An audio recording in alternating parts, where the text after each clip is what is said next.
Guys, di ba sa una, bata pa ako. Ngayon, hindi na ako bata.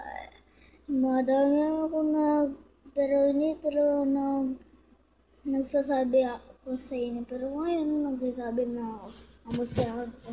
Kayo guys, kamusta yung mga viewers ko dyan? Please, supportahan niyo ako sa yung kuya ko, alagaan ko pa din.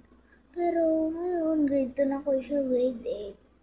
So, tomorrow morning pala, school na namin, tapos na aming bakasyon. Tapos guys, so una lang guys, sobrang gusto ko magiging bata. Bakit gumubo pa ako? Change. Pero ayun lang guys, kumusta na yung may dami magsasabi.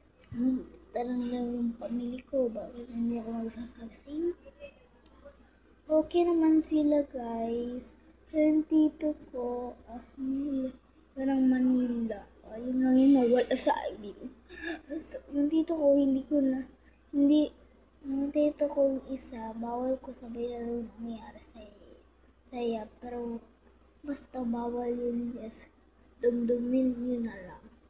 Mag-comment kayo dyan sa comment section. Ayun lang, bye-bye po, bye.